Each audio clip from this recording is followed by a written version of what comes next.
చీపురు కట్ట మనం మామూలుగా చీపురు కట్టని ఏదో పనికిరాని వస్తువుగా తీసి పారేస్తాం కానీనమ్మా, చీపురు కట్ట యొక్క విశేషం తెలిస్తే ఆ చీపురు కట్టని కళ్ళకు అద్దుకుంటాం మనం. ఎందుకంటే లక్ష్మీప్రదమైనటువంటి లక్షణాన్ని మీ ఇంటికి కలిగించేటటువంటిది చీపురు కట్ట.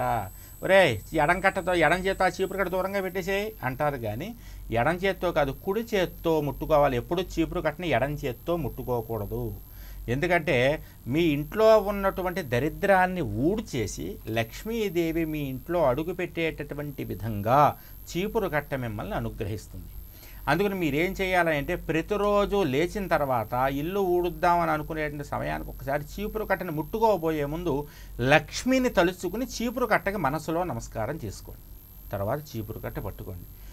గుమ్మం ఊడుస్తారు చాలామంది, గుమ్మం ముందు ముగ్గు వేద్దామని. ఎప్పుడైనా గుర్తుంచుకోండి, పొద్దున్న పూట గుమ్మం ఊడ్చేటప్పుడు రోడ్డు వైపు నుంచి మన ఇంటి వైపుగా, ఇంటి గుమ్మం వైపుగా ఊడ్చి ఆ చెత్త అంతా ఎత్తి దూరంగా వేయాలి. సాయంత్రం పూట చీకట్లు పడేటప్పుడు కనుక మీరు ఊడుస్తూ ఉంటే మన గుమ్మంలోంచి బయట వైపుగా తుడిచి ఆ చెత్త అంతా ఎత్తి దూరంగా వేయాలి. అదేవిధంగా చీపురు కట్టని తొక్కడం కానీ కాలితో తన్నడం కానీ చేయకూడదు. ఎక్కువ చీపురు కట్టలు ఎప్పుడూ ఇంట్లో ఉంచుకోకూడదు. ఒకటి కానీ లేదా రెండు కానీ. అయితే ఒకటి ఇల్లు తుడవడానికి ఒకటేమో వీధి తుడవడానికి, వెనకాల తుడవడానికి అట్టే పెట్టుకుంటారు చాలామంది. అలా ఉంచుకోవచ్చు అంతే తప్ప మనం ఏ మూలకి వెళ్తే ఆ మూల. ఎందుకంటే దొడ్లో ఉన్న చీపురు కట్ట తెచ్చుకుని వీధిలో ఊడవడానికి వీళ్ళు అలా వెళ్ళి తెచ్చుకోవడానికి బద్ధకం. అందుకని అవతల దొడ్లో ఒక చీపురు కట్ట, వెనకాల మూలలో ఒక చీపురు కట్ట, గుమ్మం పక్కన ఒక చీపురు కట్ట, వంటగదిలో ఒక చీపురు కట్ట, అలమారలో ఇంకో 4 చీపురు కట్టలు, లేదా తక్కువ రేటుకు వచ్చేసి ఒక్కసారి ఎక్కువ కొంటే తక్కువకి ఇస్తానని ₹1 ఇస్తే తగ్గిస్తాడు ఒక్కో చీపురు కట్ట మీద. అందుకని ఒక 20 కట్టలు కొనేసి ₹20 మిగిలిందని పెట్టుకుంటే ఎక్కువ చీపురు కట్టలు ఇంట్లో పెట్టుకోవడం దౌర్భాగ్యప్రదము. చీపురు కట్టలు ఎన్ని ఉండాలో అన్ని ఉండాలి.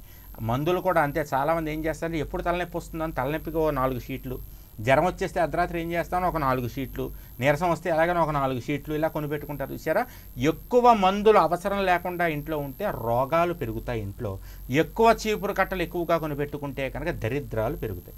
అదేవిధంగా చీపురు కట్టని దాటడం లాంటివి చేయకూడదు. చిన్నపిల్లలకి చీపురు కట్ట చేతికి ఇవ్వకూడదు, వాళ్ళు ముట్టుకోకూడదు.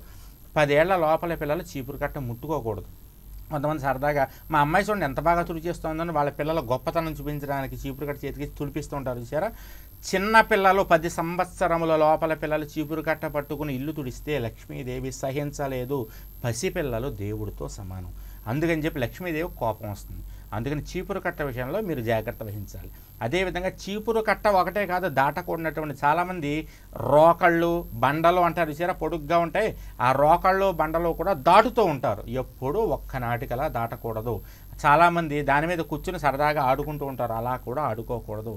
ఎందుకంటే ఏదైనా అసౌచ్యం జరిగినప్పుడు ఎవరన్నా చనిపోయారనుకోండి, ఎవరైతే చనిపోయినటువంటి వారికి తలకొరువు పెట్టారో అంటే వాళ్ళ పిల్లలు ఎవరైతే ఉన్నారో కార్యక్రమం చేసిన వాళ్ళు, వాళ్ళని ఆఖరి రోజున ఆ రోకల మీద కూర్చోబెట్టి స్నానం చేయరు. రోకలు దాటి వచ్చేయండిరా అంటారు.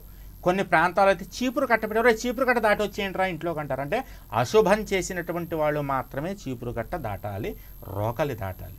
అందుకని ఎట్టి పరిస్థితుల్లోనూ శుభం కోరుకునేటటువంటి వాళ్ళు ఎప్పుడూ కూడా ఒక్కనాటికి చీపురు కట్టని ఇష్టం వచ్చినట్టుగా వినియోగించకూడదు అని.